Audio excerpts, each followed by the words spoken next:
Hello നമസ്കാരം. വരവൂർ കൃഷി വേഗിൻ്റെ പുതിയൊരു വീഡിയോയിലേക്ക് എല്ലാവർക്കും സ്വാഗതം. നമ്മൾ പയർ കൃഷിയുടെ വിളവെടുപ്പിൻ്റെ ഒരു വീഡിയോ ആയിട്ടാണ് വന്നിരിക്കുന്നത്.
ഏകദേശം ഒരു 15 വരിയാണ് ഞാനിവിടെ കൃഷി ചെയ്തിരിക്കുന്നത്. ഒരു 6 മീറ്റർ നീളമുണ്ട് ഒരു വരിക്ക്. അങ്ങനെ 15 വരി ഇവിടെ ചെയ്തിട്ടുണ്ട്.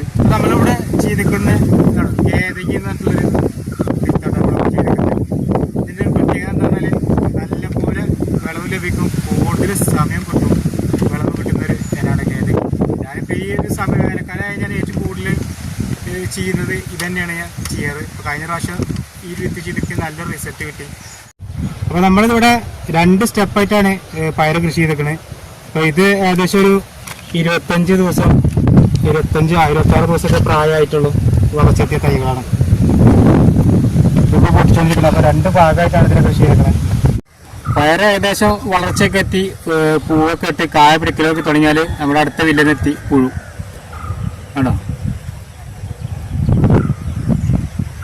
നല്ല പോലെ ഈ മഞ്ഞുള്ള കാലം കൊണ്ട് പുഴുക്കേട് നന്നായിട്ട് വരുന്നുണ്ട്. അപ്പം അതിന് നമ്മൾ മരുന്നടിച്ചു കൊടുക്കുന്നുണ്ട്. അപ്പോൾ നമ്മളിതിന് 2 ഇല ആയാൽ തുടങ്ങും മരുന്നടി. ഫസ്റ്റ് ഇതിന് കൊടുക്കുന്നത് സൂഡോമോണസ് ആണ്.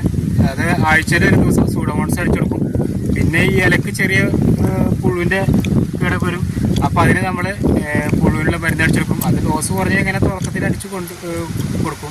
അപ്പോൾ ചുരുക്കി പറഞ്ഞാൽ മരുന്നടിക്കാണ്ട് നമുക്ക് ഈ സാധനം പൊട്ടിച്ചിട്ട് കൊണ്ടുപോയിട്ട് കടയിൽ കൊണ്ടുവെക്കാൻ പറ്റില്ല, കിട്ടില്ല. വെച്ചാൽ കടയിൽ കൊണ്ടെടുത്തുണ്ടോ ഇതാണോ ഈ പുഴുക്കത്ത് ഇതുണ്ടോ, ഇത് കടയിൽ കൊണ്ടെടുത്ത് കസ്റ്റമർ എടുത്ത് പോവില്ല കണ്ടോ. ഇതിപ്പോൾ ഈ മരുന്ന് ഇത്രയും മരുന്നുകളൊക്കെ അടിച്ചിട്ട് ഇതേ പുഴു പോയിട്ടൊന്നുമില്ല, പുഴ അവിടെയൊക്കെ തന്നെ ഉണ്ട്. പക്ഷെ ഒരു പരിധി വരെ ഒന്ന് കുറയുന്നു മാത്രം, അത്രയേ ഉള്ളൂ. പിന്നെ ഇപ്പോൾ നമ്മൾ ഈ വയറിൻ്റെ ഭംഗിയൊന്നും ഇതിന് കിട്ടില്ല. നമ്മളിതിന് അടിവളമായിട്ട് കൊടുത്തിരിക്കുന്നത് ചാണകപ്പൊടി, വിത്ത് നമ്മൾ കുത്തുന്ന സമയത്ത് ചാണകപ്പൊടി ഇട്ടാണ് കുത്തിയിട്ടിരിക്കുന്നത്. പിന്നെ ഇപ്പോൾ ഇതിന് മണ്ണ് ഇറക്കി കൊടുക്കുന്ന സമയത്തും ചാണകപ്പൊടിയും കാക്ടംപോസും മാത്രമേ ഇട്ട് കൊടുത്തുള്ളൂ. വേറെ അടിവളം ഇതിന് കൊടുത്തിട്ടില്ല, വെറും ചാണകപ്പൊടി മാത്രമേ കൊടുത്തേക്കണം.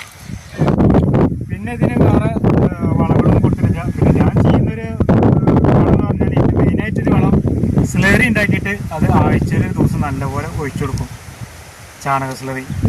അപ്പോൾ അതിൻ്റെ റിസൾട്ടാണ് ഇപ്പോൾ നല്ല പോലെ കായ കഴിച്ചു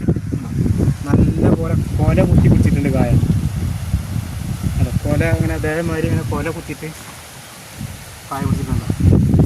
മരുന്നടിക്കാണ്ടൊന്നും നമുക്ക് ഈ ലെവലില് പൊട്ടിച്ചോടിയിട്ട് കട കൊണ്ടിരിക്കാനൊന്നും കിട്ടില്ല. നമ്മളിതിന് അത്ര വീര്യം കൂടിയ മരുന്നൊന്നും അടിക്കണില്ല. അതിപ്പോൾ നമ്മുടെ ഈ അടുത്തുള്ള കടകളിലൊക്കെയാണ് ഇത് കൊണ്ടുപോയി കൊടുക്കുന്നത്. നമുക്ക് പൊതുവെ കിലോന് ഇപ്പോൾ 50 രൂപ 60 രൂപ റേറ്റിൽ നമുക്കിപ്പോൾ കിട്ടുന്നുണ്ട്. അപ്പോൾ നമ്മുടെ ഇന്നത്തെ വിളവെടുപ്പ് കഴിഞ്ഞു. ഏകദേശം ഒരു 50 കിലോയോളം പയറുണ്ട്. ഇത് രണ്ടാമത്തെ വിളവെടുപ്പിൽ കിട്ടിയ പയറാണ്. നമ്മുടെ പയർ വിളവെടുപ്പിൻ്റെ വീഡിയോ അവസാനിക്കുകയാണ്. അപ്പോൾ എല്ലാവരും വീഡിയോ കാണുക, ഷെയർ ചെയ്യുക, ലൈക്ക് ചെയ്യുക. നിങ്ങളുടെ നിർദ്ദേശങ്ങളും അഭിപ്രായങ്ങളൊക്കെ കമൻറ്റുകളായിട്ട് രേഖപ്പെടുത്തുക. എൻ്റെ ചാനൽ സബ്സ്ക്രൈബ് ചെയ്യുക. അപ്പോൾ അടുത്തൊരു വീഡിയോ ആയിട്ട് വരുന്നവരെ